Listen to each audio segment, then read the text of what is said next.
I am still not over that Bears loss to the Packers. And I have more thoughts to share with you guys, man. So let's talk about it. What is going on, y'all? Faiz Sports Talk back at it with another video talking, of course, some NFL here to talk about the Chicago Bears. And please, if you have not done so, subscribe to the channel. I will be obviously giving you guys all the content year round. And you guys can see by the title, man. You guys can see by the title what I'm talking about here. And, after the game was over, after I had obviously posted my post-game recap and I was still thinking about the game, I was like, wait a second. This is probably the first time in a long time the Bears have had, going into the season, a more talented team than the Packers. Keep in mind what I'm saying to you. Talent. All right? Not better. Talent. All right? And if they have a more talented team than the Packers, why did they still lose in the fashion they did? Right? Because I would tell you this, a loss hurts either way, but if you lose, 27-24, if you lose by a point or two, it stings a little bit less, maybe in the sense of like, hey, you didn't get blown out, but to get blown out, that's just flat out embarrassing, right? So it wasn't even close. But yeah, back to the question of, if you can make the argument, and I believe you can, that the Bears have more talent, why did they lose? Well, let's talk about the argument real quick here, okay? Quarterback-wise, I'm not saying to you that Justin Fields is definitively better than Jordan Love because Jordan Love outplayed him in that game, but I'm here to tell you that I believe, a lot of people agree, Justin Fields probably has more talent. For whatever it's worth, he has more talent than Jordan Love. Just a more gifted quarterback with more physical tools, all right? Jordan Love may be a better processor, maybe a better passer, whatever the case is. Just talking about a talent level. Running back-wise, I give it to the Packers. The Bears have better receivers. Overall, they have better tight ends. The trenches definitely, offensive line, defensive line, I'll give it to the Packers. And then, maybe the linebacking core, I'll give that to the Bears. And so you can see, hey, it's either at least even or slightly towards the Bears. But yet, we got blown out. Why is that? So to me, dissecting it more and more, I would tell you the first thing that comes to my mind is the trenches, which is the offensive line and the defensive line. For as long as I can remember, the Packers have had a good offensive line. And for as long as I can remember, the Bears have had a bad offensive line. And so to me, this is more of an infrastructure thing, which is the Packers continually invest and find a way to make sure they have a solidified, good offensive line. Now, people might argue and say, look, Faiz, the Bears did invest in the offensive line. They drafted an offensive lineman in the top 10 in Darnell Wright. They signed Nate Davis. They might say that, and it is true, they did. But look, your production on the field is what is going to matter. And so even if you went ahead and invested in those guys, did you get the production?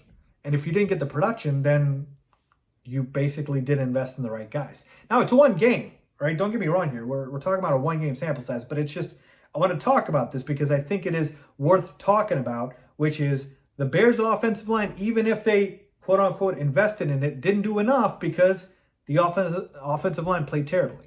They played terribly. They were not good at all. They were horrendous, all right? And so to me, it starts with the trenches.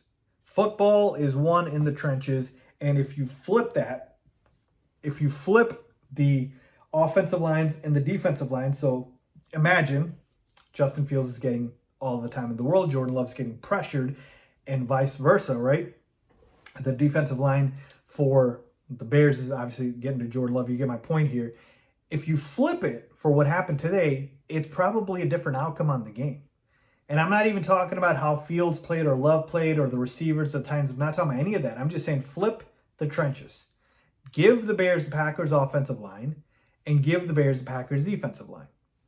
And you would probably say, yeah, it's a different outcome. So the investment in the trenches, that's big, man. That is big. And honestly, that was the biggest reason I believe that Jordan Love was as successful as he was today. Because one, he got the protection.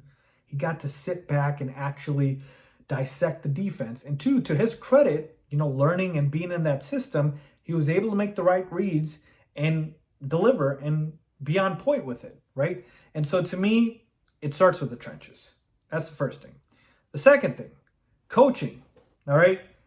Look, coaching has been like an issue, it seems like, for the last 3 or 4 coaching staffs. That's why they keep getting fired here, because we're with Matt Eberflus right now. Before it was Matt Nagy. Before that, like, we can go back to the Trestman era. Like, you get my point here. Like, coaching is something that is so vital in football over all other sports, because to me, you can honestly coach a player or a team higher than their ceiling is.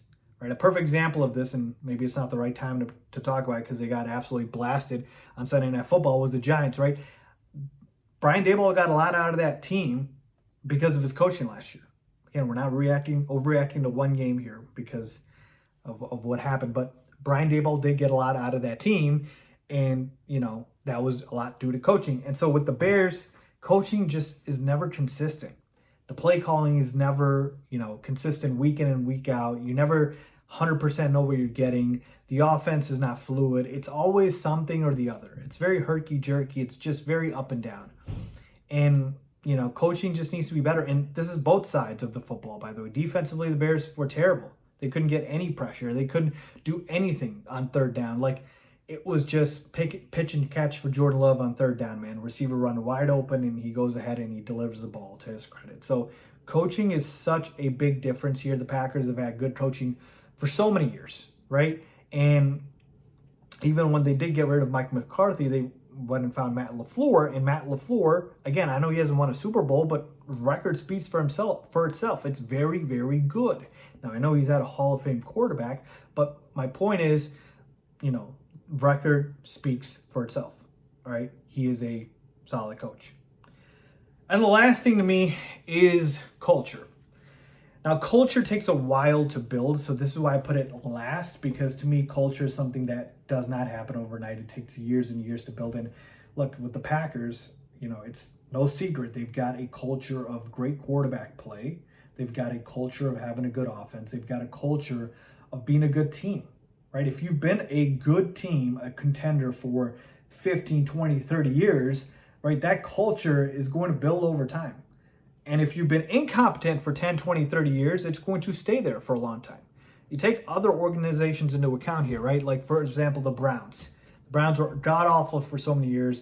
Finally, they were starting to get out of there, right, with Baker Mayfield leading them to the playoffs, and then they went ahead and signed Deshaun Watson. It looks like maybe they can do something, but the culture is still ways away from being like, oh yeah, it's a winning organization. So to have a culture in place, a winning culture in place, it takes time.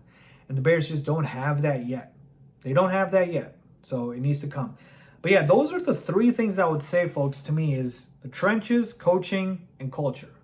Keep in mind, I haven't talked about like the quarterback. I haven't talked about Justin Fields for a particular reason here, because it's easy to say, hey, if you have the quarterback, you have everything. But I think it's a little bit more complex than that here. And that's why I wanted to basically talk to you guys about this. And look, folks, it's one game. Let's hopefully, turn the season around. And the season's not done or anything like that. We still have 16 more games. But it is just interesting to see that even when the Packers go ahead and move on from their Hall of Fame quarterback and Aaron Rodgers, Jordan Love just comes in, steps right into the system. And it's just, again, it's a well-oiled machine. It's got the culture. You've got the coaching. You've got the trenches. You've got all of those things. And that's why they succeed. So I just wanted to share that with you guys. Let me know what you guys think. Thoughts on that. Leave a comment down below. As always, thanks for watching.